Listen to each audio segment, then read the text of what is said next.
Hello, everyone. Welcome to the Horror Room. I'm Travis Bruce, and today I am going to be doing another indie horror spotlight. Today I have with us the co-director and co-writer of London After Midnight, and they're releasing a new audio version. I have Mr. Kitten Hall with us. Kitten, how are you doing, my friend? I'm fine, thank you. How are you? Thank you for having me. Thank you for coming on. I appreciate it. It's a pleasure. So please tell us about London After Midnight, as well as a new audio version. So, in 1927, Todd Browning, who's classic horror director, he made a silent film with the wonderful Lon Chaney called London After Midnight, which was notorious in its time, and Lon Chaney's makeup, his character as the Man in the Beaver Hat, has become incredibly iconic, even though the film itself is lost. Things like the Babadook, like the Black Phone, the iconography of the Man in the Beaver Hat have been kind of borrowed or certainly inspired those other films as it's gone on. In 1965, there was a massive vault fire at MGM which destroyed the last known copy of London After Midnight, and it's become sort of a cause célèbre in the lost media community as the film that everyone would love to find down the back of somebody's sofa or in a shed somewhere. But in the interim, as that it can't be found at present, we decided that why not make an audio adaptation. Just the idea of making an audio adaptation of a silent film amused us greatly. So, and you know, it had all the challenges of adapting anything from one medium to the other, but to try and capture a sense of the dread that people feel just around the imagery of London After Midnight, and also service the kind of expectation of what it's like to experience the full story, because they also did a reconstruction about 20 years ago with film stills and music, I think, for Turner Classic Movies. But this is the first time in a long time that the whole story has been able to be told beginning to end in any medium. So yeah, it was a real joy to try and make that work, because we had sort of some free rein, of course, in creating dialogue, and because it comes from a silent film, we had at best a few intertitles to deal with, but to kind of serve the characters. And then we got the wonderful Art Malik to play the character that Lon Chaney had inhabited so beautifully in the original. So yeah, it's been a real joy to work on. You know, there's anxiety whenever you're putting out something that some people have an attachment to, and there will be a certain amount of expectation. But you know, we love it as well, so we put our best foot forward. That's amazing. Now, how long did it take, start to finish, to get this project? Jack Bowman, my co-director and producer, and Lance Roger Axe, my co-writer and also co-producer, we got together to kind of discuss the idea earlier this year, probably around about February, just as something that it was a story that was now in the public domain, and therefore, you know, it was a good time to consider possibly doing an audio adaptation. So Lance and I individually sat down with the original script, which still exists, by Valdemar Young, from a story by Todd Browning, and started piecing together how could we tell this in audio, and what would we have to create from whole cloth, and what could we find in the original script that would work in the medium. And I think by about May we had a script everyone was happy with, and that's when we started casting and planning recording sessions. And then the last 2 months have been finalizing the sound design and writing the score, which I wrote with one of my musical colleagues, Brett Richardson. So it's been it's been full on for sort of 6 to 8 months, planning, plotting, and actually making. But now it's finished. It's going to be released on digital on the 25th of October. It's also available to be ordered on. We're doing a double vinyl edition and a 2 CD edition. So there's going to be some collectible versions as well, which people can order now too. And you can get it from Amazon, or? Right now it's being sold through Bandcamp, because it's sort of one of the friendliest sites for independent creators. Okay. But it will the digital version will eventually be available for sale on other platforms as well.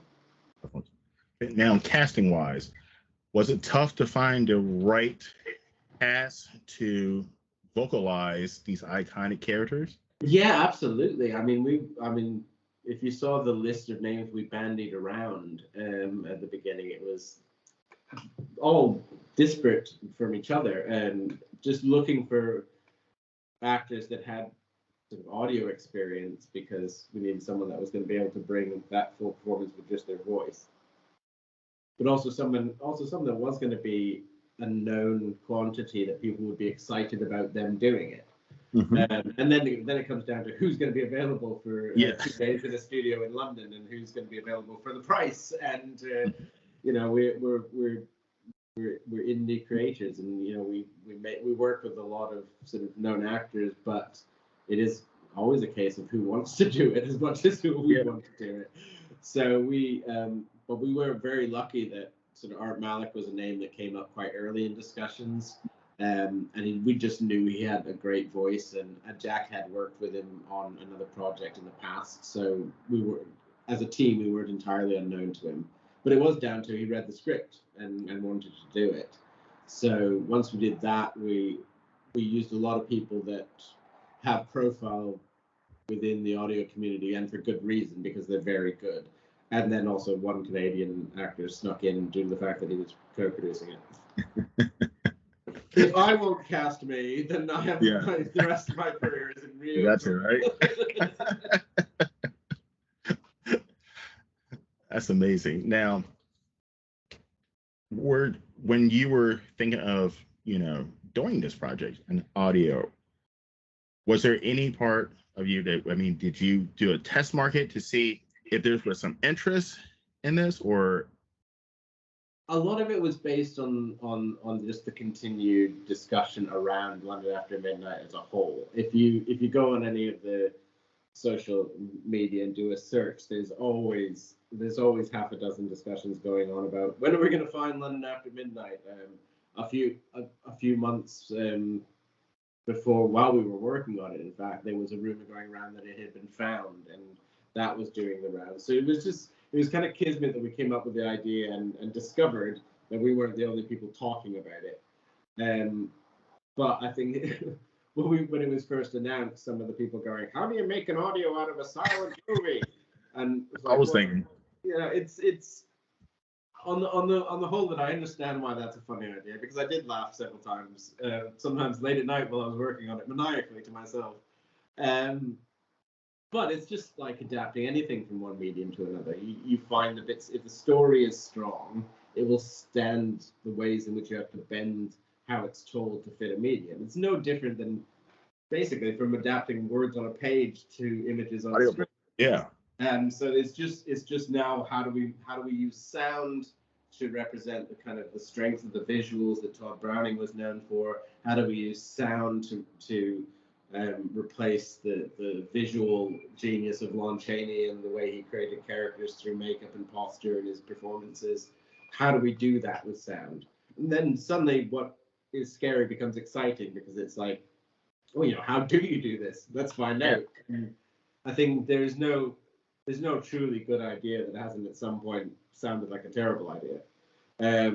I think that's the mark of a great idea, is at some point you're going, there's no way this can be done. And then you find a way, because either you're determined or crazy. And thankfully, in our case, we're all of them. Yeah, and it seems to be like everything, we're now out there promoting, and because however pure our artistic intentions are, we still need to sell the damn thing because we need to eat. And because we'd like to make more, you know, that we have other horror projects and sci-fi and fantasy projects, all sorts of audio projects that we have waiting to have an audience that we can go back to and go, well, if you like that, we also have this. So London After Midnight is a bit of a test run for a business model of how we can take some of these classic properties and ideas and turn them into something new in a landscape where people are listening to a lot of audio again. And particularly during the pandemic, there was a real growth in how much audio fiction people were consuming. I will not call them fiction podcasts, because that is a terrible thing. There's audio drama, and that is the way it shall stay. I agree. But yeah, we know our audience is there, but we'll go to their house and recite it for them if we have to, because that's who we are. But But the it's pressure, easier if they buy it and bring it to the house themselves. exactly. But the pressure must be at an all-time high to recreate some masterpiece and make it as good. I mean, and the pressure has to be all-time high to make sure Oh that yeah, you. no, none of this hair was gray when I started. Yeah. This was all jet black it was. Yeah, no, it is absolutely, and I come from originally from the land of indie film, which was all the pressure, and I thought, foolishly, I've worked in the music business and the film industry, and I thought, oh, the audio industry, that'll be less pressure. It's not. Big deal, yeah. Anytime you're creating something in with the pressure of not only making something good, but making something that you can then find an audience for, so that you can finance it. Filthy lucre, as disgusting as it is to talk about, is a necessity for making things. My children apparently want to eat every day. But yeah, it's terrifying at times. The promote. I don't think people quite understand that when you're on the promotional trail or you're fundraising. Another show that I'm working on, Twilight Meridian, which is a sort of gothic noir, is fundraising for the rest of its season 1 right now.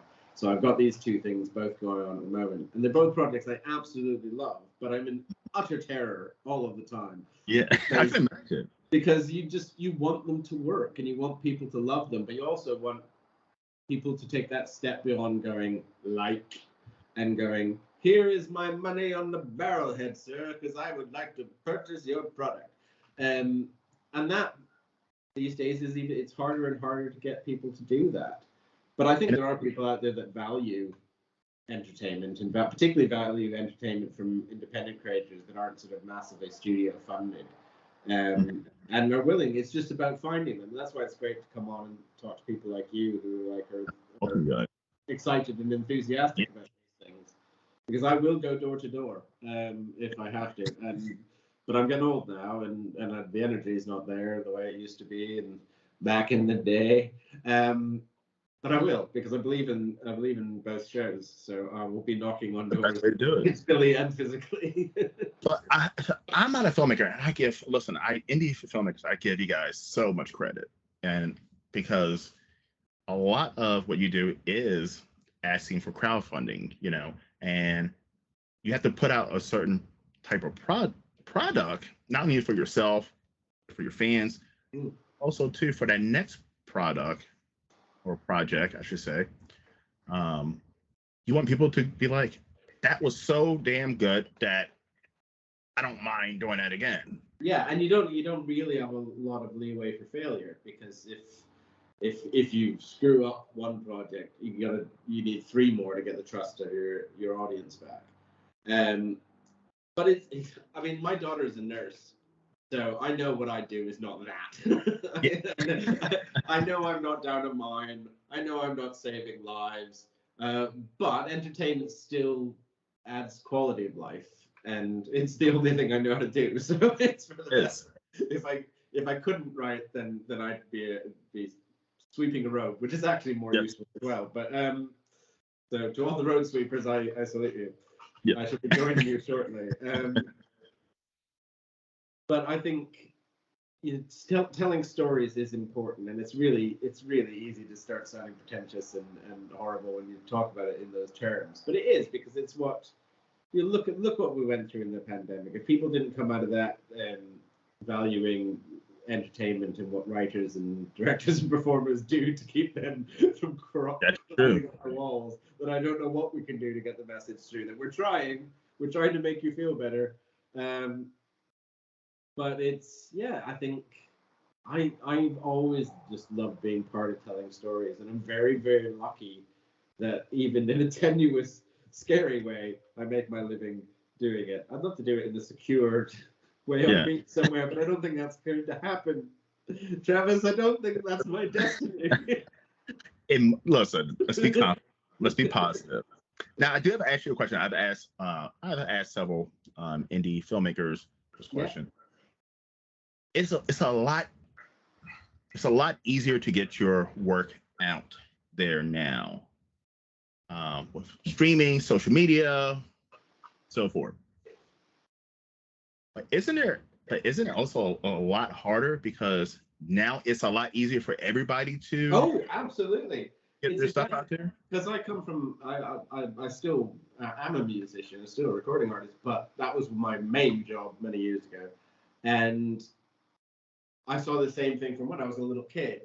The idea of going into a studio and making an album when I was 5 or 6 in those days, they were talking 20 years ago.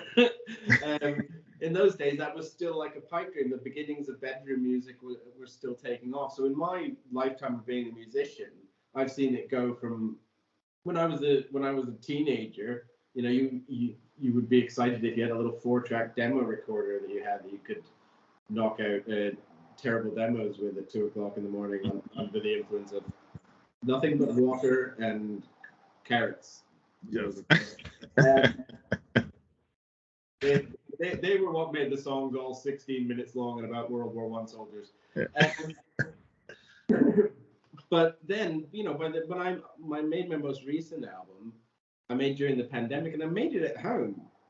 The last album I'd made with my band 10 years before that, I had to go to a big studio in London to get the sound quality that I was after. We made it with laptops and home studios. In your basement, yeah. I mean, and film has gone the same way, but you're absolutely right. The flip side of that is there is now this deluge of content and no quality control. None. And it's hard to argue. It's hard to argue for more gatekeepers because we don't need more gatekeepers. We don't want people who are deciding based on their own taste that this is what is allowed to get through and this is what is allowed to be promoted. That's what we don't want. What we want is for people to take onus of saying, yes, we do have all of these wonderful outlets, but it's beholden on me as an artist to actually make my best work and get that out there. But also, independent artists have had to learn to be small business people, which isn't necessarily always in our wheelhouse. You gotta do marketing, sales, all that. You gotta do marketing. I mean, social media. The amount of people crowdfunding or releasing an album or releasing an indie film who think they're going to put a post on Twitter or X or Elon's Folly or whatever they're calling it this week, and that everyone's going to just fall into line and buy or fund their dream project. No, it's just, it isn't. You have to be canny, and the best part about it is to run all of those things really successfully without money behind you means you have to engage with people, and you have to engage with people in a real connected way. And thankfully, that actually makes you a better artist and hopefully makes you a better person, because instead of imagining this audience as people you're trying to convince to give you their money, you start seeing them as a group of people you would like to get excited about the story that you're telling. So you can allow the mechanics of the business to actually feed the art in a good way, provided you don't get frightened and bitter 24/7. You're allowed to be frightened and bitter a third of the time. Yeah. Because it's going to happen. So don't torture yourself. It's going to happen some of the time. But it's like crowdfunding. Ryan, who's doing Twilight Meridian, is brilliant because he's taken a really positive outlook in going for it and listening to other people's stuff and getting in conversations, and that's the way to do it, because you are convinced.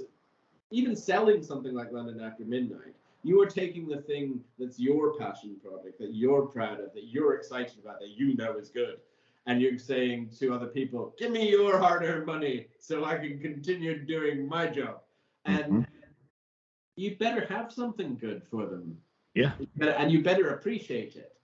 And you better have the humility to say, I really am grateful that you care enough about this thing I do to put the money that you could spend on anything else into the funding for this project. And I think it is all about being part of things and being part of a greater artistic community that is making things that are for the betterment of the human race. See, I told you it would sound pretentious eventually. I knew I would get there. I look at the whole human race. Listen, I totally agree with everything you're saying, because I say it on a lot of my videos. I have a marketing background. I have a sales background.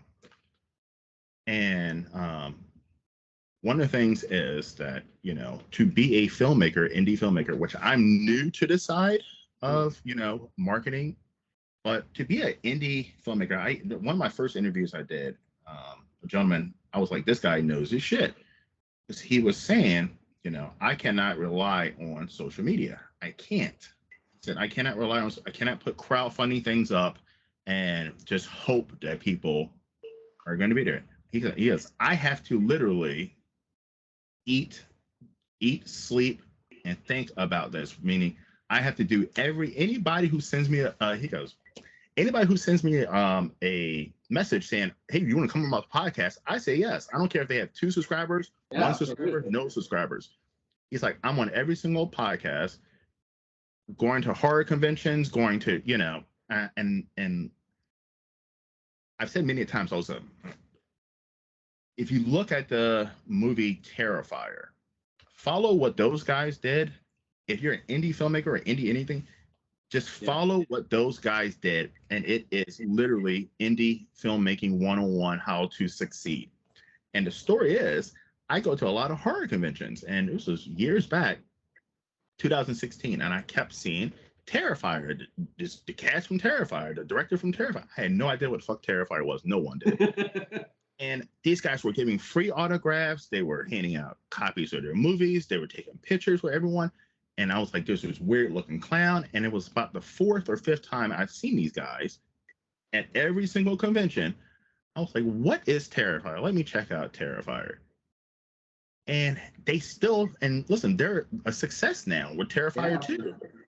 And guess what? They still do the same model. They're at every damn convention in the country. They're in fans' faces. They're promoting. And it's boots on the ground, not through social media. Yes, they do social media, but it's face-to-face, getting to meet fans, and that's the way to do it.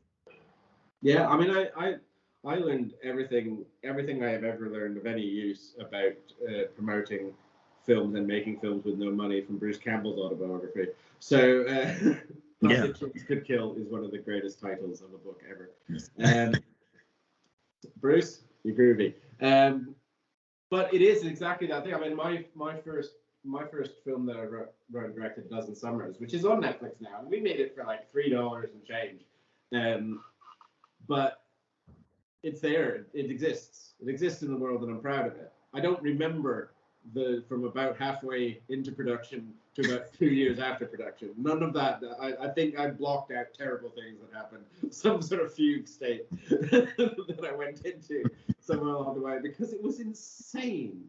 It was insane making a movie for that amount of money. It was insane thinking it was a good idea.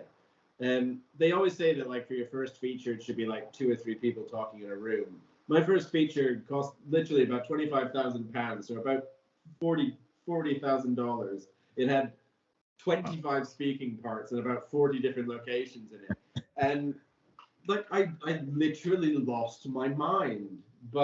And I'm still on the fence as to whether it was worth it or not. But without that movie, if I hadn't made that big, bold swing, I wouldn't have all the jobs I've had since, big and small. All of that came by, like, within the indie world, sticking my head over the parapet and going, I will do a crazy thing. Come and see my crazy thing. Come and see the crazy man do a crazy thing. And you know, enough people did. And now my job is still whatever I'm releasing, whether it's a book or an audio movie or an album of music. It's just me standing on the side of the road going, hey, look, I'm doing a thing. Yeah. And hoping you have to draw attention to. Yeah, you have to draw attention to yourself nowadays, because there's so many. I'm in the indie Facebook groups, and it's every other post is. I think that's how you and I met. Yeah. Yeah. And so, you know what I'm talking about. Every other post is fund my movie, help fund my movie, fund my movie, fund my movie, and, like, you know. But what makes your movie stand out from everyone else? You know, and that's where it makes it hard, you know. Yeah, exactly. And I think a lot of it, sometimes it isn't even in the quality of the movie or whatever it is that you're promoting. Sometimes it's just literally how personal you're willing to get in connecting. I mean, I am fortunate in that I grew up in a really restrictive religious environment, so that when I got out of that, I discovered that I had no natural shame, and that's been very useful to me as a performer. Is that I don't care what anyone thinks of me, so I'm happy to go in and wave my arms around. All I care is that I'm not mean to anybody. So I'm Canadian. If I'm mean to anybody, I explode, and my like limbs just start falling off randomly. But I will go in and I will be interested because I am interested. I am interested in what other people are doing as well. I do understand that I am one of a million people wandering around going, please, please fund my thing. Yes. You know, and I think if you're not aware of that, then you won't be funny and light or self-deprecating or self-aware enough to know that you're walking a tightrope all the time between exciting people and pissing them off. Mm-hmm. And you just have to just keep yourself up on that tightrope and keep waving your arms about and going, no, it's gonna be cool. Just watch. I'm gonna do a thing in a minute. And sometimes it is funding things. Sometimes it's like London After Midnight. Well, we've got this product and we've got to sell it. And I can't afford to be lily-livered about that because that's how I put food on my table is by making these things and selling them. Because I didn't, you know, I didn't get a sensible job when I was younger. My other daughter, I have twin daughters. One has become a nurse. Oh, wow. She's become a nurse because she paid attention to how little money we had when they were children. And the other one has become an actor and theater practitioner. Oh, she stuck to you. For some reason, she hates money. It's like she won't have money near her because obviously she's decided she doesn't think that eating is a thing that humans actually need to do. Not that important. So she and I will be supported by the medical one any minute now. We're going to be living in her house, and that's fine. That's why I had twins. I was hedging my bets. But that's why I give this spotlight to. I love giving this spotlight to indie authors and filmmakers and whatever, because it gives them the opportunity for everyone to see them as a person, you know, not just as a title and a link. Yeah. As a person, and then like I hope that they take it and share it out to the rest of the world so they can see, hey, look, I'm a person, I'm real, you know, I have a sense of humor, I have passions, this is who I am. And this is the best bit because this is, you know, I'm a 99% of the time I'm a writer. That's what I spend the most amount of my time doing, and that is not the most social profession in the world. It is a lot of me shouting at a computer's keyboard and going, why won't you words behave yourselves? Why would you be in that order? No one told you to do that. So being able to get out and actually promote something, it's like why I still like acting is because usually with acting I actually have to sort of engage with other human beings. Well, with actors so close. But promotion and getting out and having conversations about this, well, yeah, we talk about the thing that we're promoting, but we've talked about the stuff we're interested in as well, which is art and life and fun and all the horror and all that good stuff. Horror, you know. So it's a joy for me. I like conversation. I think one of the dangers of being a writer is that once you do it professionally and your hobby has now become your job, that you spend so much time sitting in darkened rooms writing that eventually you're going to run out of things to write about because you realize you haven't actually engaged with the human beings in the world for whole lengths of time, and you're like, what do they even do? Do they eat? They eat though. I seem to remember they eat. They go out and there's something called sunshine. I've heard that's nice. And yeah, so if it weren't for promotion, I'd have no life at all. So I'm counting my blessings where I find them. Well, let's switch topics just a little bit. If you in my interviews, I go off topic. So, question: you're a horror fan, correct? Yes. Yeah, I'm a big horror fan. All right, this is the part of every interview where I bash.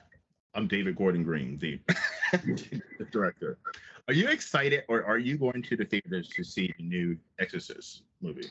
I'll see it. Yeah, absolutely. And I'll see it I've watched all the Exorcist movies, and so clearly my decision to watch Exorcism movies in the Exorcist franchise is not based on whether they're any good or not. Because now I'm not going to tell you which ones I don't think are good because I don't believe in bashing things. No. But some of them, let's just say subjectively, Some of them are not as acclaimed as others. Some of them had great difficulties in their production that caused them to perhaps not live up to the expectations of their writers and directors. That's being Canadian. That's how polite we are. But I watched them all because I find the franchise interesting. So I will be watching the new one, and I am curious to see what they've done with it. And I'm curious to see what it feels like was the purpose of revisiting. Now, I'm an American, so I'm not as polite. Yeah, no, you go help with that. I assume you have a gun under the table somewhere. I'm a huge Halloween fan, and what he did to my franchise, I'm kind of pissed off at him. Especially the last two of the trilogy, and I'm an Exorcist fan, and I'm kind of like, oh my god. What is this guy going to do to my Exorcist? You know what I mean? What is he going to? He fucked. I don't want to see another Halloween movie. I mean, that's how bad last two were. Where I'm like, please don't ever make another Halloween movie. No one. Can I play Angel's Advocate just for difference here? What do you say? Rather than playing Devil's Advocate, because okay. I'm Canadian, I'm gonna have to play Angel's Advocate just to. I'm a big Doctor Who fan. That's my go-to comfort franchise. Always has been since I was a child. Now that's a show that's been under dozens of stewardships over the years, and Doctor Who fans, despite the fact that they're watching a show about a benevolent alien, can be vicious online. They don't like a particular writer or set of directors or whoever's playing the Doctor, and I can completely understand where you're coming from if you didn't like the direction of a film when you're passionate about it. But for the period of time that he was making them, Halloween belonged to David Gordon Green. And he had to do what he thought was right with it. Whether the audience agrees or not, And I don't have strong opinions about his work, and if they were negative, I wouldn't share them either, because I really genuinely don't I don't badmouth anyone in public anymore. I used to when I was younger, and some of it's still online, and it embarrasses me greatly. But if I can say something real quick, the first one he made was a masterpiece. I thought the first one was an absolute masterpiece. We could have ended there, but but I can't blame him because money talks, and I feel like the studio. I think that's what he wanted to end it there, and the studio said, "Hey, can you stretch this out to 2 more fucking movies?" And money talks. And it's true. And you don't. The one big problem with studio filmmaking is that you never really know the source of every idea. And it's in a healthy creative circle, it's best idea wins. Doesn't matter who comes up with it. In the bigger the budget, the more that becomes whichever idea will stop the money people from leaving the table becomes the one that wins. And as a writer, when it's your job and this is you, sometimes when you have notes that you don't agree with, you have to try and find a way to make them work. And they may be fatally compromising what you want to do, but you have to find you take your inspiration hat off and you put your workman hat on and you go, how do I chisel this into something that will look like a movie in a low light? And it's painful as hell. But then also sometimes it's just subjective. Sometimes there is probably someone somewhere, I'm not saying for definite, that loves those 2 movies, and it's their favorite horror movies of all time. Yeah, I think that's what's beautiful about everything to do with the film, is that even if something makes you furious, there are friends. I grew up with children who made me watch 18,000 dystopian teen franchises for about 10 years. And some of them I grew to love. Some of them I grew to have quite unhealthy fixations with burning with fire. And again, I will not say which ones. But when in my more clear-headed moments, I realized how much joy those films that I hated brought my children. And that if they didn't exist in the world, then that would have been some joy taken away from my children. So I can only assume that at least a good proportion of the films I dislike have brought someone somewhere joy. And it's a cold and heartless world, and I think any joy that creeps into it through whatever source that is legal and moral should be applauded and amplified. I agree. And that student has By the way, the lesson for today. and by the way, Kitten, I got to eat crow real quick. I apologize for bashing the last on the Saw series. Saw X is absolutely fucking amazing. I said I was not going to see that movie. I said I was not going to see the movie. I wish they would stop this. It is absolutely probably the best Saw movie. Well, I haven't seen it yet, so I shall take that. I shall take that in when I watch it, which I will. So I don't mind eating crow when I'm wrong. Saw X was absolutely amazing. I'm glad they made another Saw movie. And for all my sermonizing about everything being happy clappy, it is. But the biggest thing is that everyone is entitled to their own opinion, and that you should only listen to me if you've completely lost all other options. All right, so I got a question to ask you. What horror ask my children and either of my ex-wives. What horror series that you love that you're like, I hope they will stop. I hope they don't make another sequel. I hope they don't keep this going on. It's good right now. Let's leave it where it's at. I hope Chucky continues being as good as it is. Because Chucky's pulled itself out of the fire so many times and reinvented itself. And I do like a little bit of humor with my horror. I think because I come from a comedy writing background, and I also think it's scarier. I always think if there's a joke in there and then something terrible happens while you're laughing, that's scarier. I haven't. Okay, this is not a comment on the quality of them, but I haven't watched the more recent Evil Dead movies. Not just because I don't know. They didn't pique my interest being outside of the Ash storyline. I loved Ash versus Evil Dead. I absolutely adored that series. Just loved it. But I will at some point watch the remake and Evil Dead Rise because they look like they have good people involved with them, and people seem to love them. So. Yeah, I don't know if there's one where it's like I wish they'd just stop. I probably did feel that a little bit about The Exorcist after The Exorcist, where I wasn't sure why that was a franchise for a long time. So I think as long as people are actually trying to tell a story and they have a story that they're excited about, I think if they are genuinely cash grabbing and are just like, we can knock one of these out cheap. I'll tell you what, and again, not a knock. There should only have been one Hellraiser. I agree. Not because you can't make any other stories about that, but because they just ignored Clive Barker's work after that.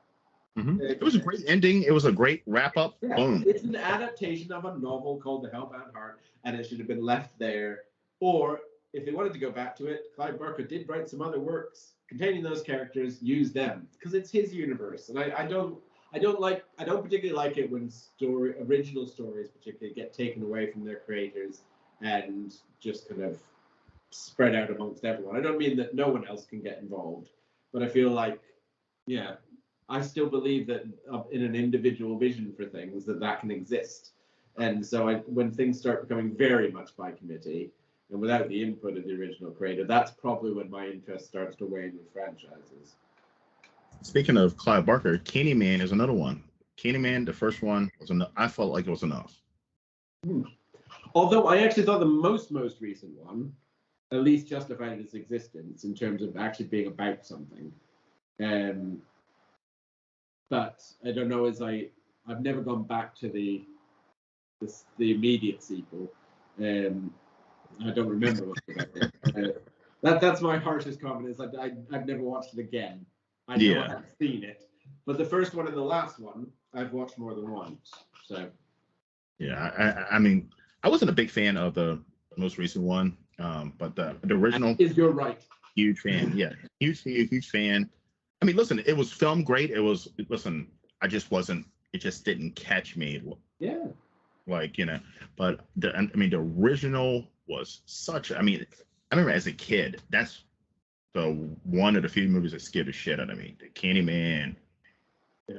I mean, the fact that he cut a little boy's penis off while he was using the bathroom. I mean, and I was a little boy. I'm like, oh my god. Yeah. It's like, no. Shit, I'm not gonna follow Kenny Man in the Mirror. Like, I was afraid to say Kenny Man in the Mirror because I thought it was Kenny. It was just a scary concept. But I think that's something that, again, I think sometimes we don't take into account as people that have kind of, we got our passion for horror or sci-fi or fantasy or whatever genre work when we were younger. That I think that has some of the disappointment we sometimes feel in the revisitation of those properties is, I mean, sometimes it just hasn't been done in a way that catches us. Like you said, it doesn't. But I also think that it's very difficult to replicate that pure hit of storytelling sugar that you get when you're a kid, when you're experiencing stories without distraction, because your head just like locks onto stories and just sucks them in when you're young. And we're always grasping to get back to that feel for things. And we never are, because we watch a movie and we're worrying about our relationship and our job and our money and all everything else. Yes. and we're never as purely into it in the same way. We try, and I think some people are better at it than others. But I think sometimes we're not always looking for a revisitation of what the film did as what the film made, how the film made us feel when we were kids. And I think that's an awful lot to ask of a film to wind back one's personal internal clock to a more innocent time before all the shit went down. Because if a director's taking it on thinking he has to do that for everybody, then, oh Jesus, no, I quit. I can't do it, man. It's not me. But I'm like one of two people who thinks that the Friday the 13th reboot is better than any of the original ones. I love that movie. There you go. I love that movie. I like the fact that there, to a certain degree, and there are people who throw up terrible films just to prove it wrong. But I think there is far less objective good and bad in art than people make out. And I think, like I said, I think every film somewhere is somebody's favorite film, for better or worse. There's a couple of films out there that if they're your favorite film, you need to see. But the fact that a group of people get together and work really, really, really hard for not necessarily any reward, depending on where in the industry they live, and then put it out into the world and go, engage with this, and somebody somewhere finds it and it makes them feel happier or less alone, or scares them, makes them feel something for a minute, or it makes them think about something that they haven't remembered for a long time, that it actually has an emotional effect on them at all. I think that's just the most gorgeous, amazing, magical thing on this bloody planet. And I think people need to stop bitching a little bit and realize how magical it is that all of these things exist in the first place. It is, because I interviewed an author. He put out a book. It was called The Top 10 List of Horror Movies. And he interviewed celebrities and asked each one of them, what was your top 10? And like, it was like hundreds. And he had some friends and family too. And like, no one had the same top 10. No one. Yeah, absolutely. I think my top 10 films overall changes every day. But my number one is always the same.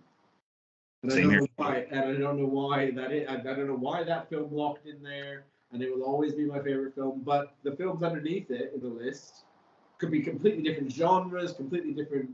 It's just something about the number one locks into, like, that's why I do what I do, and that's why I love it so much. And it's the Philadelphia Story with Cary Grant, Katharine Hepburn, and Jimmy Stewart. Really? Go figure. There are a lot of drawing room comedies lurking in my work as well. So I'm about to say, mine is number one is Bloodsport, starring Jean-Claude Van Damme, and that's completely fucking random. Absolutely, and the fact that I've seen both of those films more than once is why I do what I do. Now, you're in the UK. Yeah. There was a indie horror movie released in the UK by a UK director. It was called Winnie the Pooh, Blood and Honey. One of my friends is in it. Really? What do you think about that movie? Have you seen it? I haven't seen it. I mean, the idea of it made me laugh very, very hard for a very long time, and I kind of thought I wish I'd thought of that, which is one of my highest things. Oh, damn it! I wish I thought of that. Have you seen it? Yes. Okay, you tell me then. You tell me what you thought. No.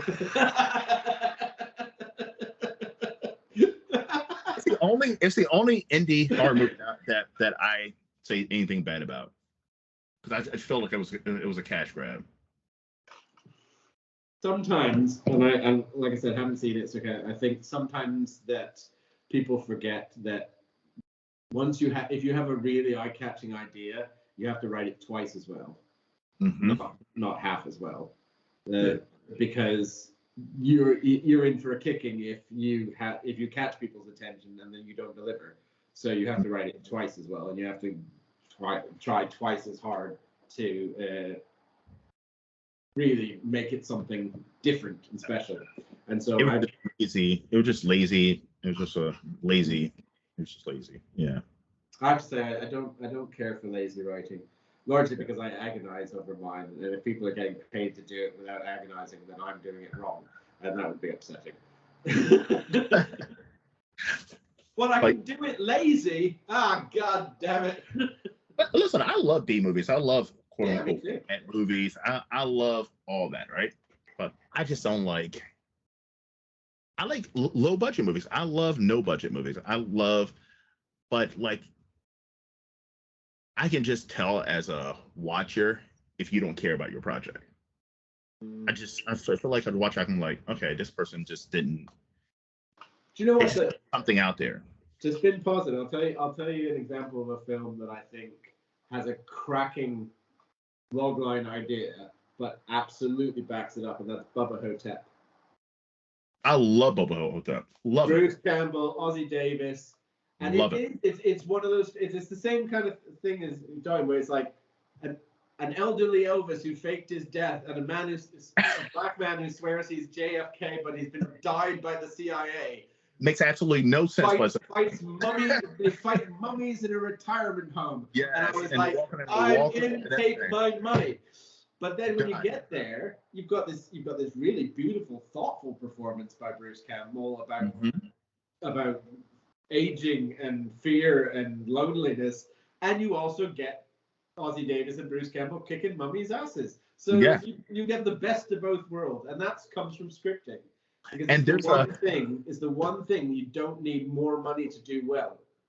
And what a creative idea to have a mummy who is sucking people's souls out of their buttholes. Like, exactly. I know whenever I have a good idea, I do a little victory lap in my office, and I know that that's a victory lap idea, like right there. That whole film is just victory lap idea after victory lap idea. It is one of my little sister. I want to say I was in high school. She bought that from like some used video store or something, and she brought it home. I was like, "What the fuck is this?" Bruce Elvis, and we popped in it, and I fucking love that movie, Bubba Hotep. If you've never seen that, by the way, anybody? Yeah, Bubba Hotep. Watch it. Recommends Bubba Hotep, and Travis does as well. Kenton, where can everyone find you, my friend?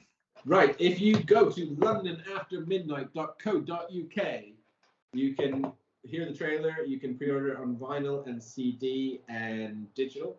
The digital will be released on the 25th of October. It's also going to be airing on Fable and Folly as 2 episodes on Halloween and the week after that. But yeah, and Twilight Meridian as well. Go to Indiegogo, find Twilight Meridian. You can hear the first episode of Twilight Meridian on all your favorite podcast networks. And check it out, and if you can support that show as well, because we've got a lot more episodes we want to do, and a great story plan, and some fantastic actors, sometimes including me, sometimes not.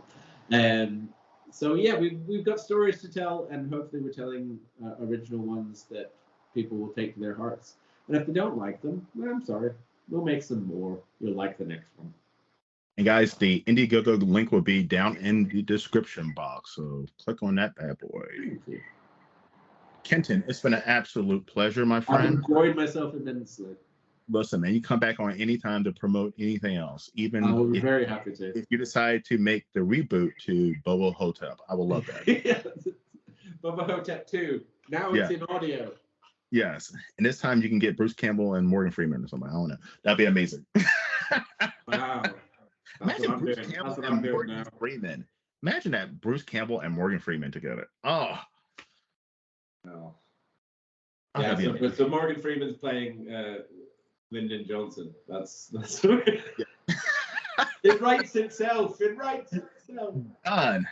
And this time it could be fucking vampires or something. I don't know. Just go crazy. Let's go crazy with it. Ken, it's been a pleasure, my friend. It's been a blast. Thanks, Travis. Everyone, thank you for coming to the Horror Realm. I'm Travis Bruce. I'll see you guys next time. Take care.